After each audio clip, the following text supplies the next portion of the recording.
some questions from our server and some questions that I had too, and just some things I thought that people would find interesting. The first few are just about you as an author. So the first one is, what did you do before writing Shadow Slave, and what prompted you to make the switch to writing? Okay. Hey guys, I'm GuiltyThree. I'm a professional cliffhanger builder and a writer by hobby.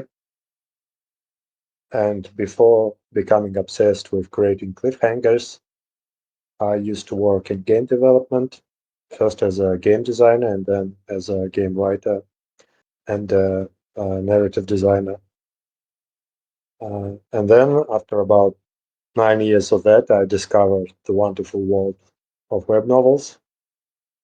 So I've read a ton of web novels for about a year. And at some point, I decided to try writing my own. And basically, what prompted me to try and switch my career from working on games to writing novels was that as a web novelist, I'm the sole person in control of my creative endeavors. So both the success and failure of my creative work fully depends on me, which is a great benefit and a privilege that few creative workers enjoy. So I tried to write a novel, and it worked out a little for me. So I'm very happy. Worked out a little. I think it worked out quite a lot. How did your experience in games help you construct this compelling novel? Well, I guess there are two main ways. Uh, the first and the more direct benefit of having worked as a game writer for a long time is just the basic process of developing my writing muscles. So by the time I started Shadow Slave, I had a lot of experience coming up with worlds, characters, and simply writing text.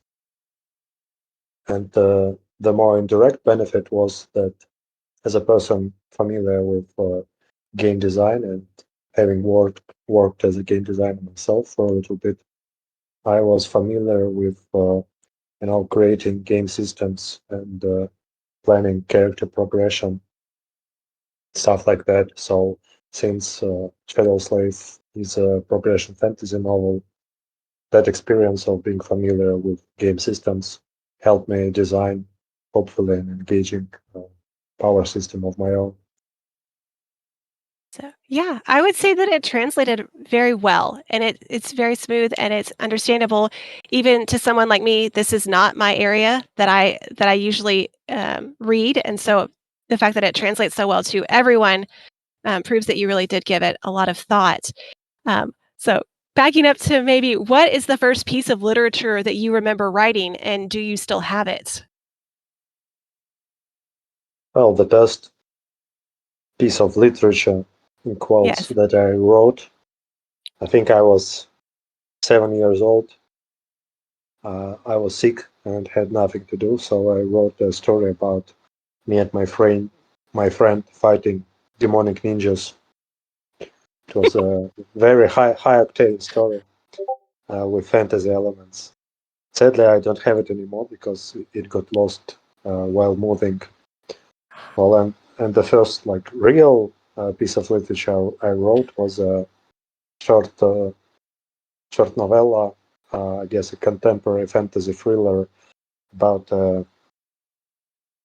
god suffering from amnesia who teams up with a professional killer and a forger to escape from pursuit of the police. Oh, wow. That one I do have, but it's in Russian, so no one can read it. Well, if my Russian ever gets good enough, I will try, but I'm not there yet. It's very exciting. I knew about the first one, I didn't know about the second one, so that's very fun.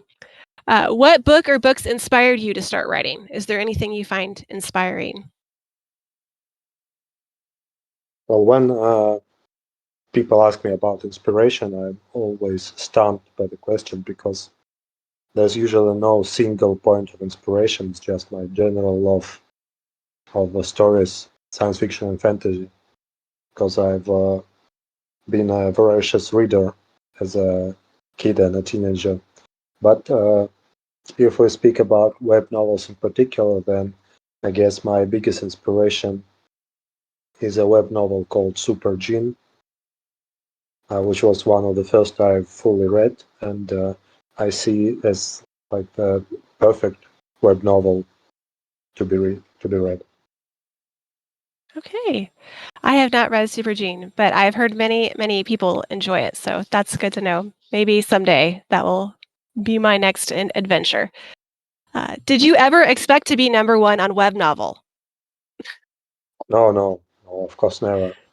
I So was how did fully convinced that Shadow Slave will be a niche novel, so my goal was reaching top 50.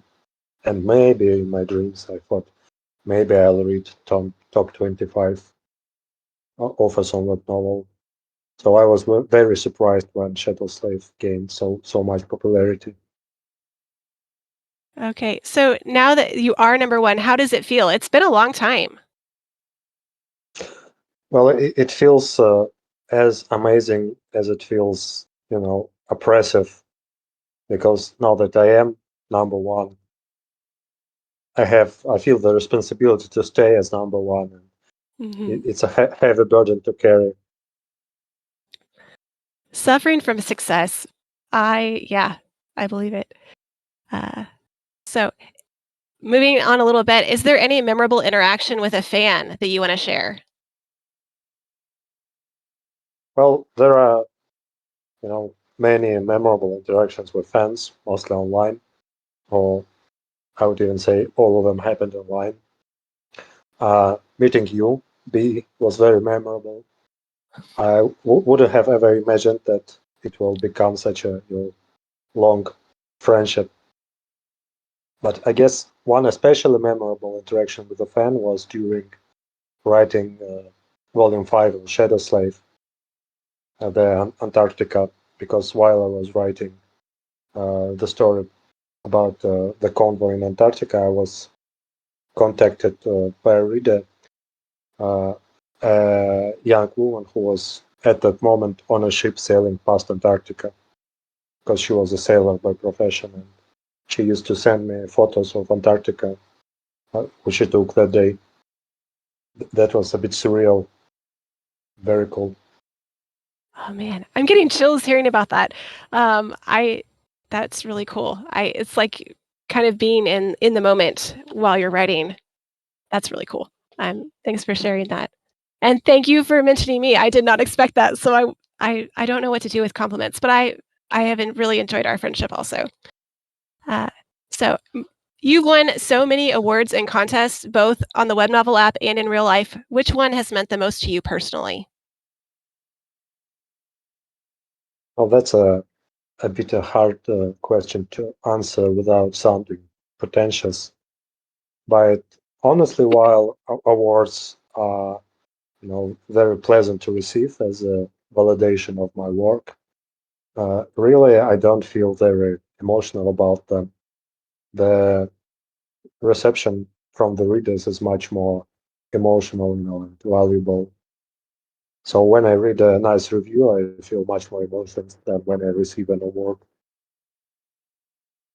That makes sense. I was already telling everybody that you're very humble, and that just kind of puts my point in perspective. So I have some questions about your writing. Can you walk us through your typical writing routine?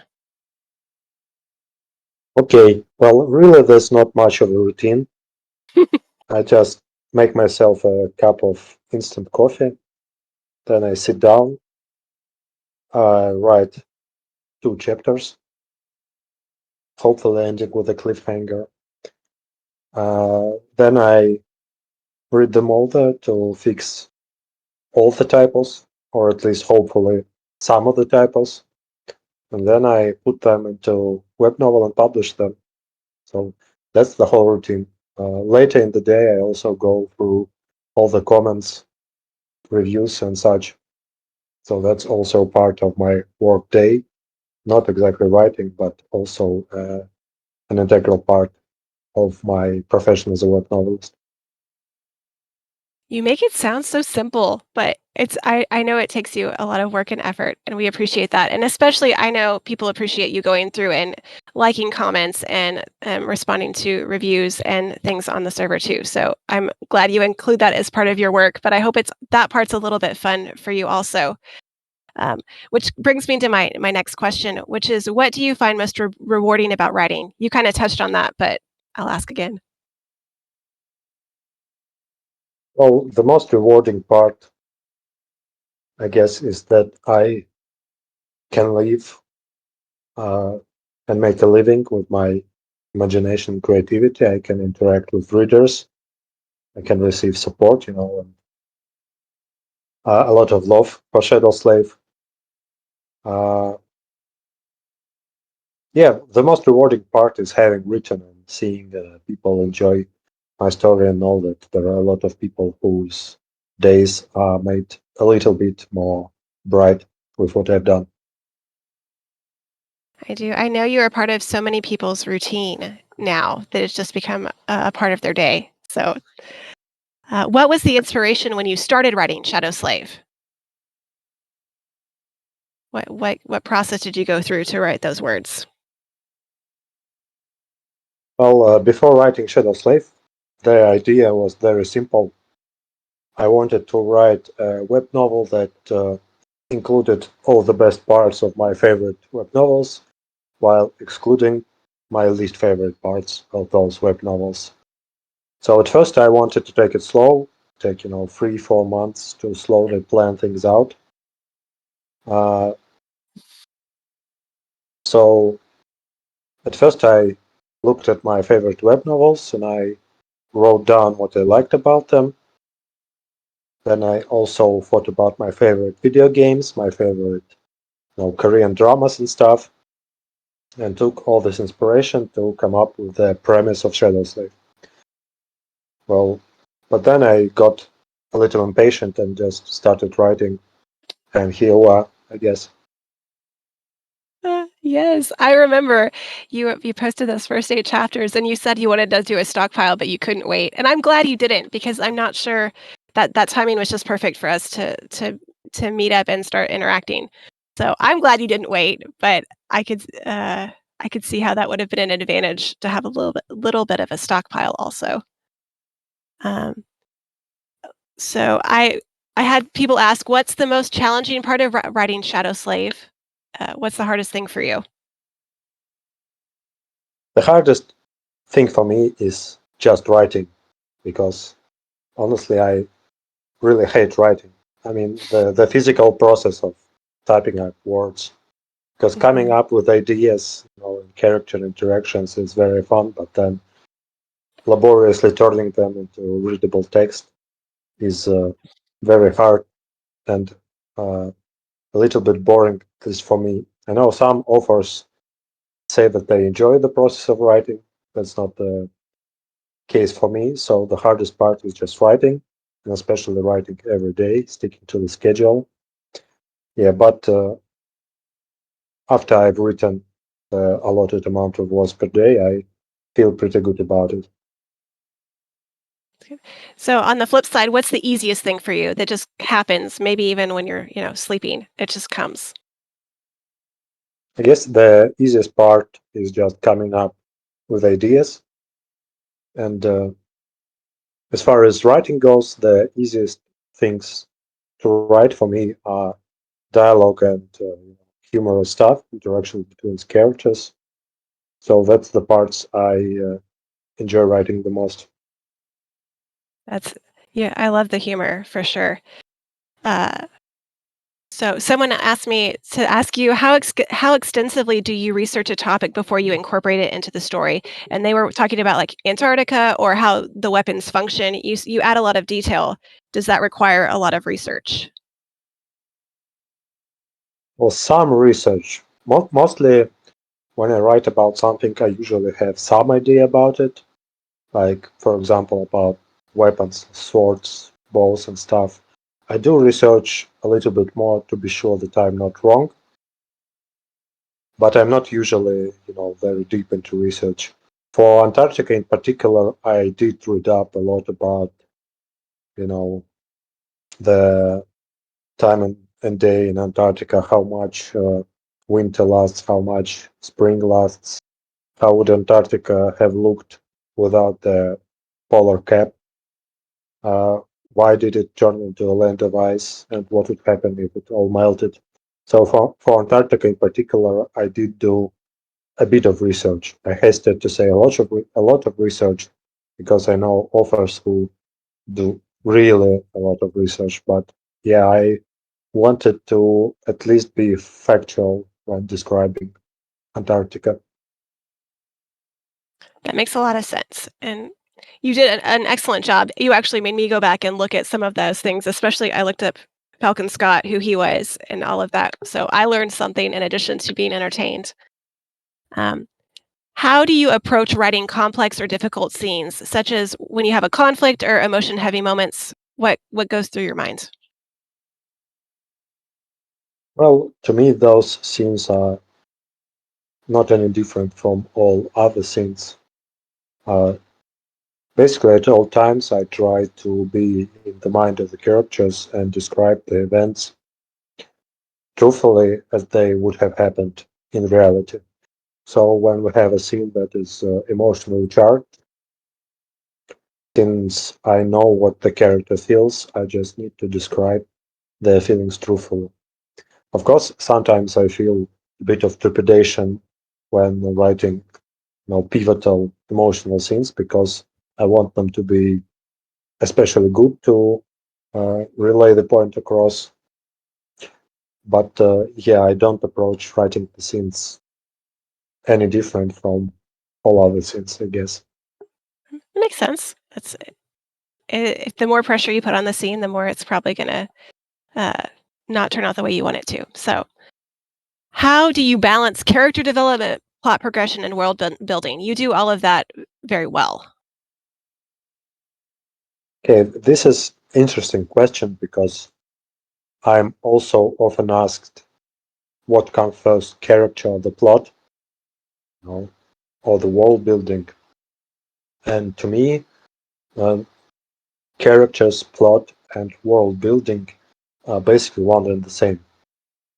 Ideally, they are inseparable because characters should express the conflicts of the world, and plot is just what happens when characters clash with the world and with each other. So to me, there's no question of balance between these things because it's all just one big thing. Uh, so I can't teach you guys how to balance plot, character progression, and world building. So it just sounds like to me like it's a natural thing. If you're doing one well, the other should come along, and it should be very cohesive. Uh, what advice would you give to aspiring writers? Oh, there's only one advice that I can give to writers, and it's that they should read a lot and write a lot. The more you read and the more you write, the better writer you will hopefully become. And there's really no trick and no easy path to becoming a good author except for reading and writing and reading and writing and reading and writing some more. So that's my advice. Good. They get to grind their own way through to achieve that next level. I love it. So we'll shift gears a little bit and ask some questions about Shadow Sleeve. I'm going to try not to include any spoilers, but you're welcome to because you can do whatever you like. My first question is, what character do you enjoy writing the most besides Sunny, and why? Well, that must be Effie because, as I've said, I really only like writing comedy, and all this action, horror, dark fantasy stuff gets in the way. But when Effie is in the scene, it's always a blast. That is very true. Effie just brings light to the world. I'm glad you included her, even though she makes my ears burn sometimes because she says things that are not the most appropriate. Uh, what has been your favorite scene to write and why? Well, this is a really difficult question because Shadow Slave is 2.5 million words by now. It's on the ninth volume. Oh, there's been a lot of scenes that I love to write. A lot of them were in the volume 8. I guess the initial Mhm. confrontation between Nephis and Sunny, which happened at the end of the flashback on the Forgotten Shore, was a very rewarding one. Yeah, that right around 350, that confrontation, I have told you this before, I definitely screamed, and my husband came downstairs, and I started to explain the whole story to him, and he just looked at me like I was crazy and turned around and walked away, but I was still so excited. So that your excitement definitely translated to me and my poor household who thought I'd gone crazy. Um, uh, my next one is, which volume did you look most forward to writing? Because 'Cause you've got 9 of them. You had to have looked forward to something in those. Well, honestly, I'm always looking forward to the next volume because while I'm writing and I'm in the middle of the volume, I always feel like I just need to finish this and I'll be free in the next volume. All the problems will be resolved in the next volume. Everything, all the setup I've done and I don't know how to resolve will be behind me and everything will start anew in the next volume. Yeah, but I was anticipating writing Antarctica a lot. I was anticipating writing the Tomb of Ariel a lot, Ariel, and I've been anticipating writing the Lord of Shadows volume a lot. And now I'm obviously looking forward to writing volume 10 a lot. I'm very excited. So, and all the places that you're heading each time, that excitement builds, and so I'm glad you have it and we get to experience it. Uh, was there any point in Shadow Slave where you genuinely were struggling to move forward? Well, I guess not genuinely. Like, I never thought I give up, but basically every day is a struggle. There's not have been one single day when I thought, well, that was easy. Let's do this again tomorrow. That was not the answer I was expecting, but I mean, that's I love that you're transparent with that, that it is a struggle, but also it's something you enjoy both. Um, how this is a question that someone else asked me to ask you. How do you come up with so many aspects and abilities? Where how does your brain do that? Well, it's not easy, and honestly, I think I could have done a better job uh, making more diverse aspects and more diverse flows play a large role in the story. But there are a lot of aspect abilities, and basically, I just try to think really hard what would work well, what would be interesting, what would be cool. Sometimes I think to various video games or Mm, fantasy novels or video movies and try to get inspiration from there. But mostly it just comes from my head, from thinking what would work and what would be fascinating to see character perform. makes sense. So it's just you're just a genius. That's what I heard. Um, have any real life animals inspired you enough that you had to make a nightmare creature based on them? Well, I have a phobia of insects, so many nightmare creatures are inspired by insects. It is to the point where in the early days, I was when I was coming with nightmare creatures, I was going, no, it can't be just another insect. But what else can I think about? So yeah, mostly insects. Insects are scary and wild things. Oh, that makes so much sense. I did not know you had a phobia for insects. So, I remember you saying you were trying to struggle to get something that wasn't an insect as a nightmare creature. Now I know why. Which has been your favorite big reveal or plot twist? Mm.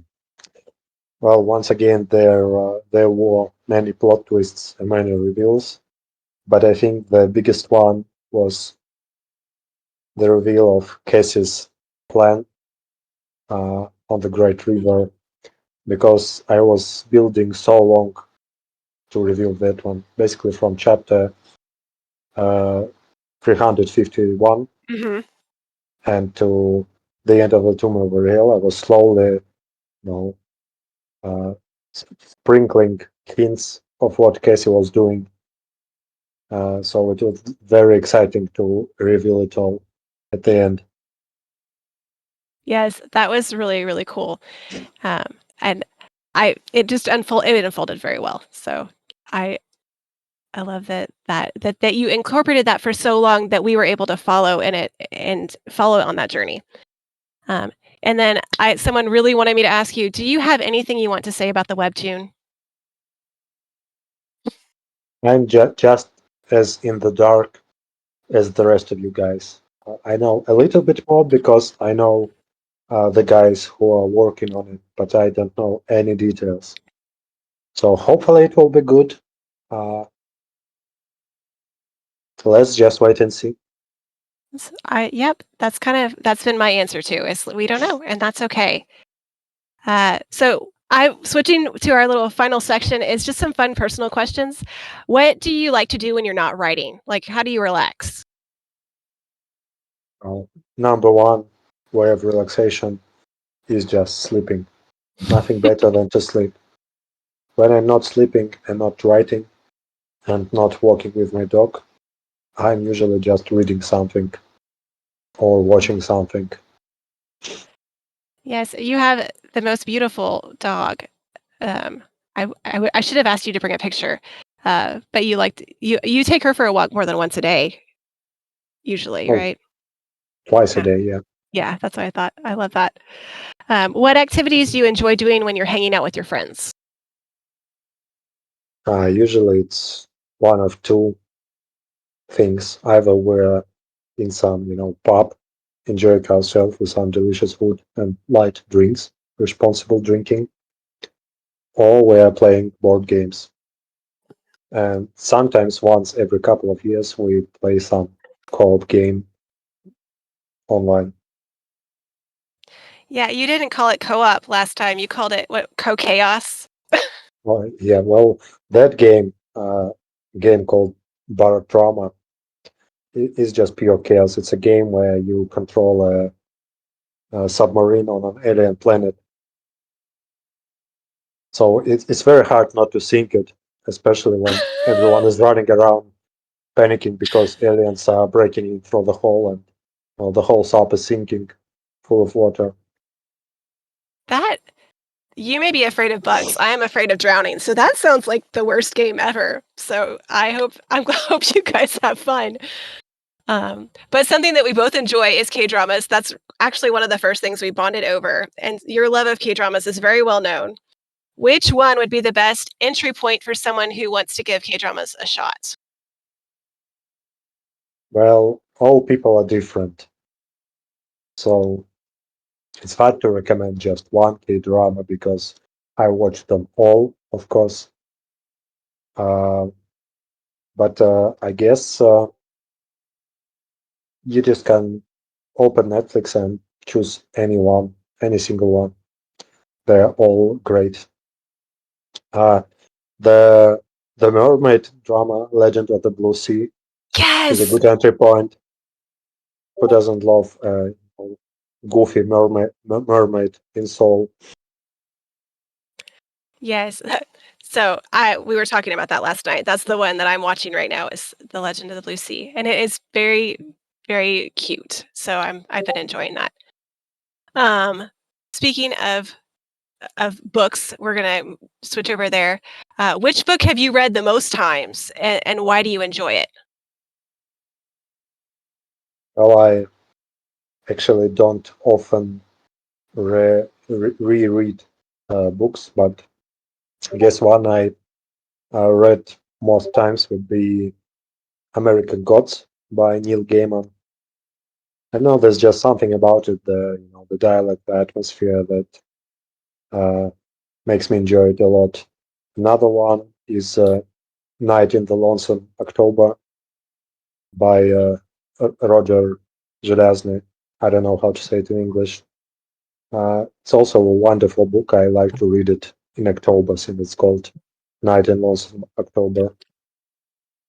Oh, yes, the mood is set for that then.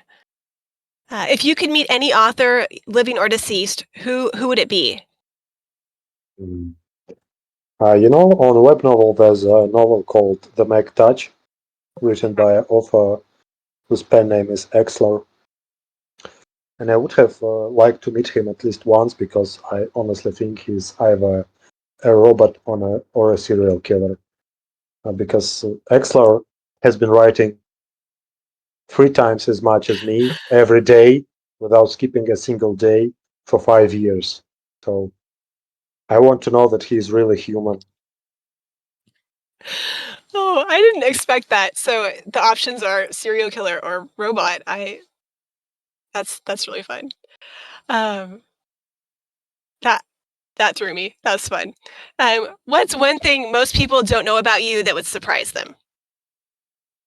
Uh, the one thing that people don't believe when I tell them is that I'm actually a very, very lazy person. I'm extremely lazy. Uh, that's why I have never managed to stockpile even one additional chapter in 3 years. So yeah, that's the hidden fact about me that few people know. Yeah. I yes, you're not lazy, you're efficient. That's why I spin on that. You get done and you're finished. So when you do finish something like a volume, how do you celebrate when you finish that milestone? Well, I have a tradition of. I once worked in an office, and for about a year, I had lunch every day in KFC. So now, to celebrate finishing a volume, I order myself some KFC. That's my celebration ritual. KFC. That's really fun. I like I like that tradition. It's maybe that's why you don't like birds. I feel like you have a thing for birds in addition to insects. Um, so I just have three more questions. And the first one you kind of already answered is what kind of coffee is superior and why? Well, I wouldn't go as far as to say that it's superior, but for me, I only drink instant coffee. It's, the drink of my childhood. So I don't like the real coffee, the espressos and stuff. I just like the instant slop. Makes me feel like I'm alive. So Do you yeah. do you put anything in it at all? It's just black. Uh, well, when I want to relax, I put sugar and milk. But when I'm working, I just put in a bit of sugar and Hmm, drink it black. interesting. I don't like coffee, so I'm always fascinated by other people's coffee habits. And speaking of like food and drink, someone wanted me to ask you, did you ever make Sunny's pancake recipe yourself? Actually, yes, I did because I had a good fortune to visit America once, and when I returned, I instantly started making pancakes, and I kept making them until I made, really good ones. So yeah, that's from experience. That chapter was written from my personal love of pancakes.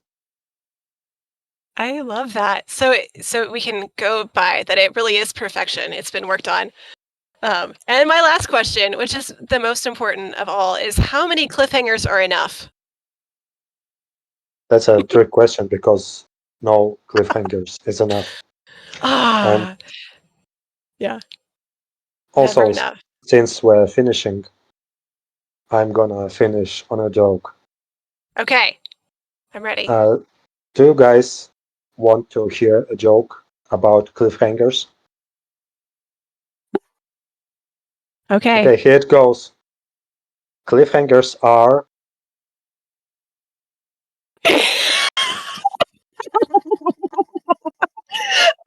She had told me he was gonna do that. That's hilarious. Um, he wins at life. Okay, well, thank you guys so much for joining us. I guess that is really it. I know you could have all been doing other things, so we really appreciate that you took the time out of your day to sit down with us. Um, we can say goodbye to Guilty3 and another time because he already left. But your celebration is not over. Do not forget to vote for arts and edits and cooking. All of those things are up. Fan fiction will be posted very soon. And make sure and read through those. That's has judges, but you'll want to read through the fan fiction contest also. There are channels for edit and for arts already posted for you to be able to vote with those check marks. Now for entertainment, let me see if I can find, is Teddy around? If not, I will pull up Tony. Pull you sweet. up. I raised my hand so you could just pull me I was up. like, you can pull yourself up. So guys, you have two options right now. You can stay here and do karaoke with Teddy and Tony, and I think Crost is even in here somewhere. I saw him lurking about. Do it for karaoke, or you can come over with me to the game channel. Very exciting. One more plug for that Minecraft event that's coming up. It's going to be very involved, and if you don't have Minecraft, you can get it for 2 weeks. For free and play and get to explore the dream realm and have your own aspects. It's going to be super fun. So we'll get that link out from Snow. Yeah, there it is. The Minecraft. You can register through the button below. Perfect. Is there anything I might have forgotten, Teddy? I don't think so. I just want a quick heads up. If you're raising your hands, that is going to be seen as a request to sing in karaoke. Which is totally fine. Just if you're not expecting that, I'd suggest putting it down because we will start accepting that in about like 10 minutes, probably. Probably less than that. So, yeah. Does it have mods? The Minecraft. Okay, let me do the Minecraft spiel one more time because not all of you are in here. I can tell you all the cool things about it. It's going to be super exciting. It has custom aspects for our favorite characters like Jet or Sunny. It has self-made citadels to explore the map. There's a maze in the Hollow Mountains requiring teamwork to clear, and it's got incredible loot. Riddles in many forms like a cipher, Morse code, crosswords, and more. It has enhanced combat and a variety of loot. A chance for Song to stay the winner or for Valor to get revenge, since our last server war ended with a Song victory. It's got special mobs and monsters to fight, including mob bosses. It has you can build the Song and Valor headquarters in Minecraft, and then you get to defend them. There's going to be an all-out war. One of them is going to be conquered, and then there's solving the riddle, and you will get the daring dreamer role, which is what you get for winning other contests. So those are all the things we have for that. I see a couple of questions in chat. Firstly, you do have to download some mods. Someone said they can't afford Minecraft right now. That's fine. I believe there's a way to get it for 2